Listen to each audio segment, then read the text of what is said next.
राजस्थान में एक तरफ बात हो रही है राइजिंग राजस्थान की, तो वहीं दूसरी ओर किसान आंदोलन पर बैठे हैं, लंबे समय से इंतजार कर रहे हैं अपनी मांगों के पूरा होने का। जी हां, मैं बातचीत कर रही हूं निंदड़ किसान आंदोलन की, जिसमें आज इतने दिन बीत चुके हैं लेकिन किसान लगातार आंदोलन कर रहे हैं, अपनी मांगों को लेकर लगातार विरोध जता रहे हैं कि उनकी मांगे नहीं सुनी जा रही हैं। इसको लेकर तो आज निंदड़ से जो है लगातार जिस तरीके से किसान आंदोलन लगातार वहां पे जारी है, चाहे महिला हो चाहे पुरुष हो, वहां पे युवा हो, सभी लोग जो है लगातार इस आंदोलन में शामिल हैं। इस सर्द हवाओं के बीच, क्योंकि सर्दी का दौर चालू हो चुका है और इन सर्द रातों में भी लगातार अपनी मांगों को लेकर धरने पर बैठे हैं। शांतिपूर्वक ये धरना है लेकिन अभी तक किसी प्रकार की कोई सुनवाई नहीं हो पाई है। इसी कड़ी में जो लगातार आंदोलन चल रहा है, वहीं पे मौके से हमारे साथ अभी डॉक्टर नागेंद्र सिंह शेखावत जुड़े हैं। नागेंद्र जी, बहुत बहुत स्वागत है आपका पंजाब केसरी राजस्थान में।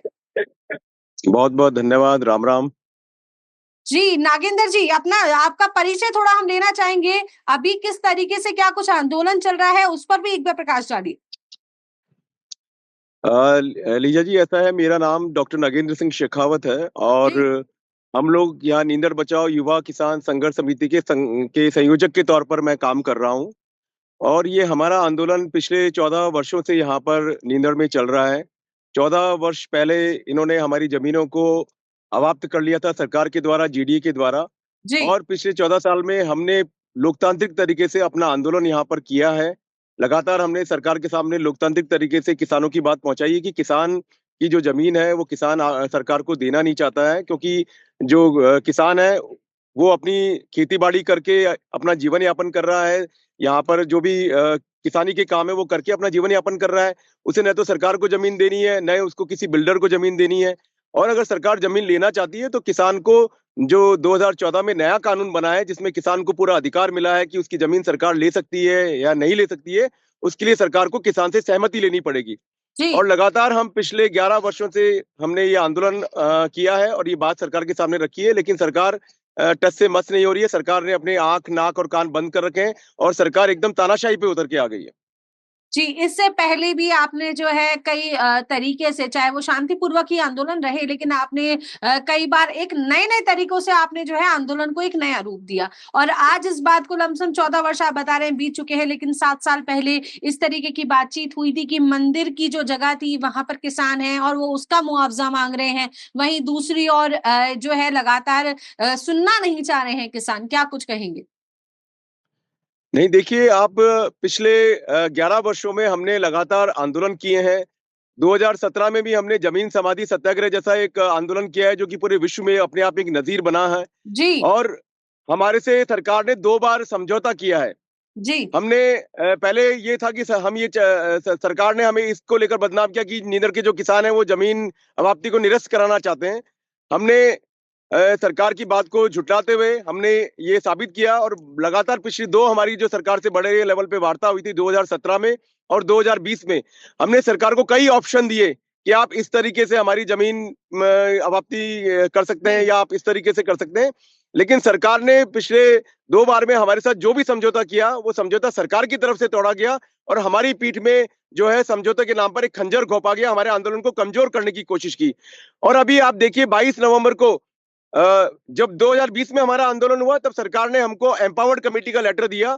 जेडीए ने सरकार से कह दिया कि ये जो मामला है ये जेडीए नहीं सुलझा सकता, ये सरकार की एम्पावर्ड कमेटी ही इस मामले को सुलझाए। और एम्पावर्ड कमेटी का लेटर 2020 15 मार्च को हमें मिला और हमारी जो है एम्पावर्ड कमेटी से बात होनी थी।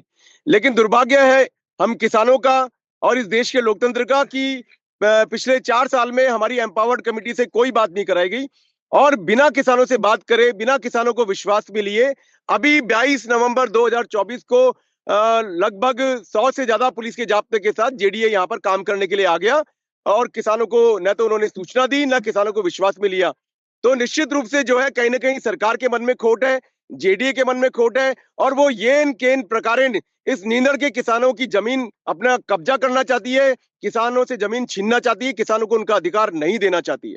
जी, कुछ समय पहले यदि 2017 की बात करें तो उस समय कांग्रेस सरकार के उन लोगों ने भी जो है धरना दिया था। उसके बाद भी कुछ परिणाम जो है खुलकर सामने नहीं आ पाए, किसी तरीके का कोई देखिए लीजा जी, किसानों की बात नहीं सुनी गई।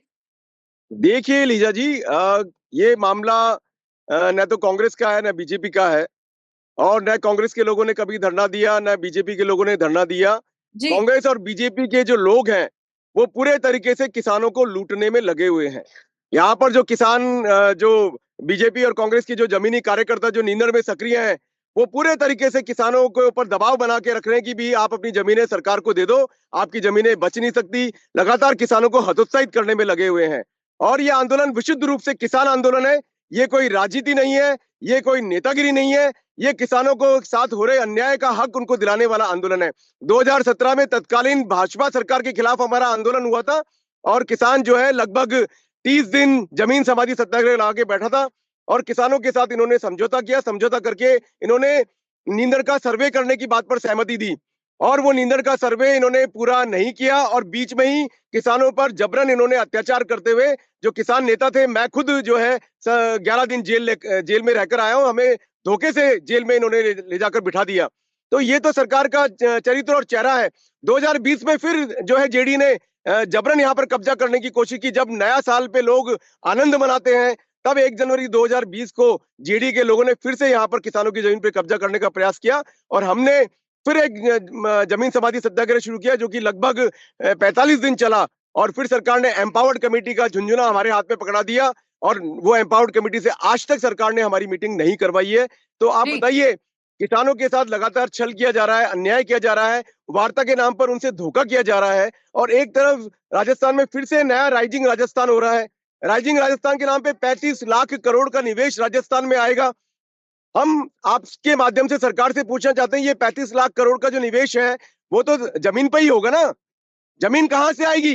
जमीन तो किसान की लोगे आप, और किसान की जमीन आप लेते नहीं हो, किसान की जमीन तो आप छीनते हो।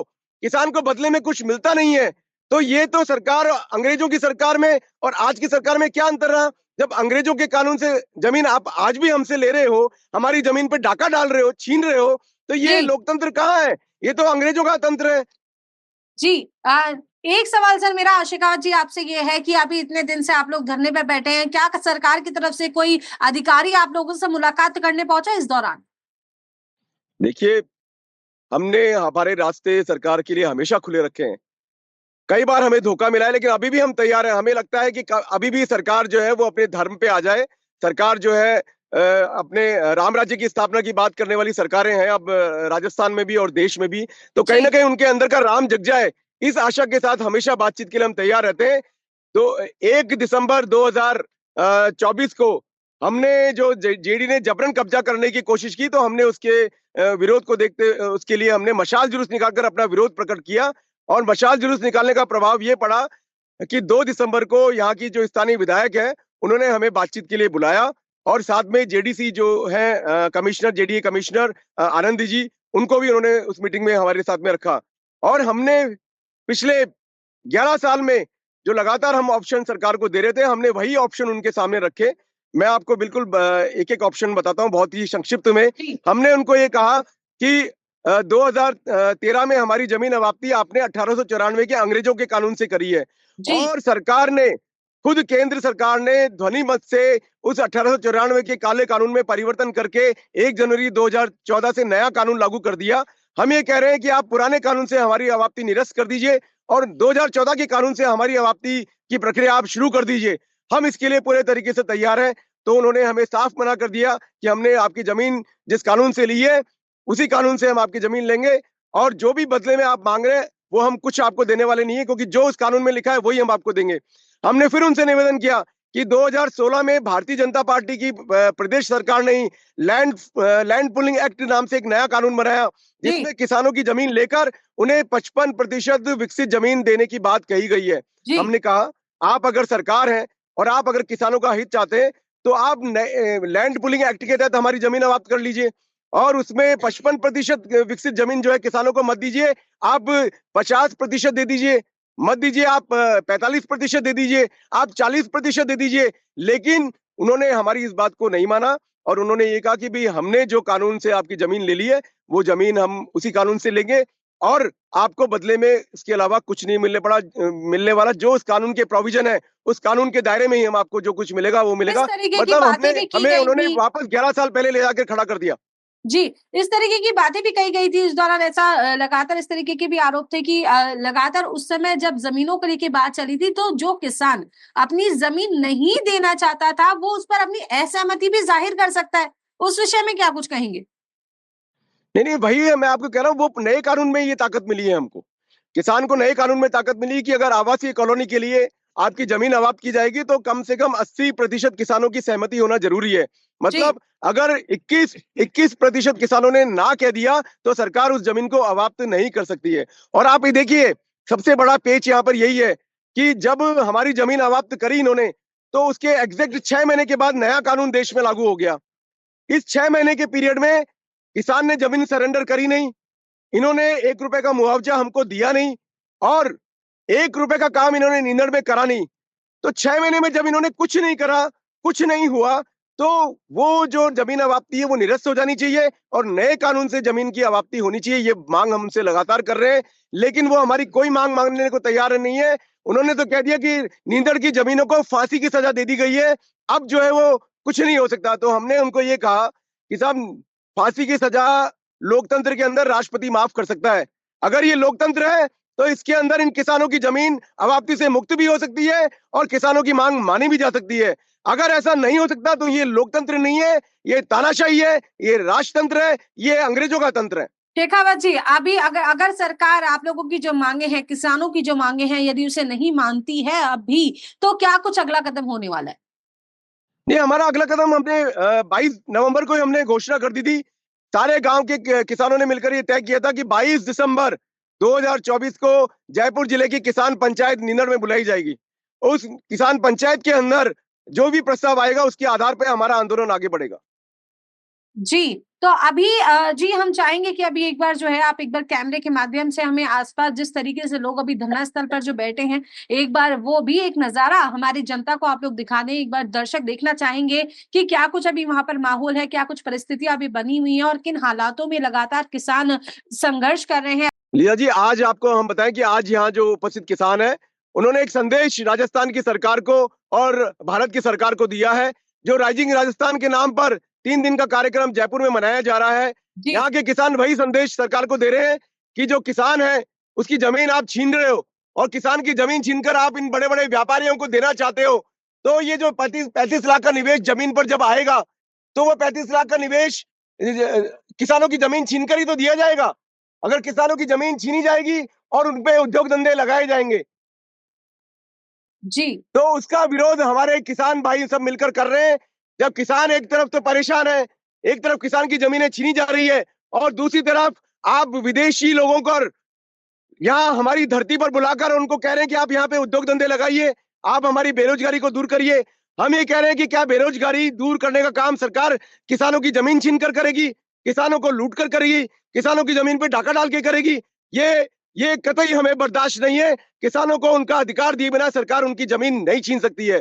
और मैं आपके माध्यम से ये भी कह रहा हूँ, जी, हमारे देश में राजस्थान सरकार और जो प्रदेश की भारत सरकार है, अगर उनके पास जमीनों की कमी पड़ रही है, तो पाकिस्तान और बांग्लादेश भारत का हिस्सा रहे हैं। अगर उनमें बहुत ज्यादा दम है, तो इन गरीब किसानों की बजाय पाकिस्तान और बांग्लादेश की जमीन पे कब्जा करके उनको भारत में मिलाना चाहिए, क्योंकि वो तो हमारे भाई हैं, हमारी जमीन लेकर बैठे हुए हैं।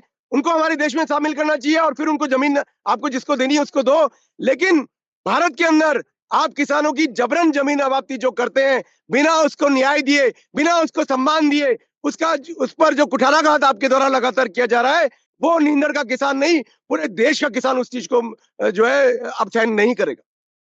जी, बहुत-बहुत शुक्रिया आपका शेखावत जी हमारे साथ पंजाब केसरी राजस्थान के साथ में इस चर्चा में जुड़ने के लिए। फिलहाल देखिए लगातार किसानों का जो निंदड़ किसान आंदोलन आंदोलन लगातार जो जारी है, वो लगातार कब तक रहने वाला है, ये तो वक़्त ही तय कर पाएगा। लेकिन किसानों की जो माँगे हैं, उसकी सुनवाई की बात की ही जा रही है और लगातार 22 दिसंबर को लेकर एक बड़ी घोषणा हो सकती है। 22 दिसंबर को निंदड़ में एक महापंचायत हो सकती है। अब देखने वाली बात ये होगी कि सरकार कब तक जो है इन किसानों की आवाज़ सुनेगी और कब इन इस आवाज को सुनकर कब इसका जो है समाधान सामने आ सकेगा और कब किसान अपने इस आंदोलन को छोड़कर अपने घरों में जाकर आराम कर पाएंगे, क्योंकि अभी सर्द रातें हैं और लगातार ये आंदोलन धीरे धीरे बढ़ता जा रहा है। अब देखने वाली बात ये होगी कि आने वाले समय में ये आंदोलन क्या रूप लेगा। तो फिलहाल के लिए इतना ही। देखते रहिए पंजाब केसरी राजस्थान, मेरे यानी लीजा के साथ। नमस्कार।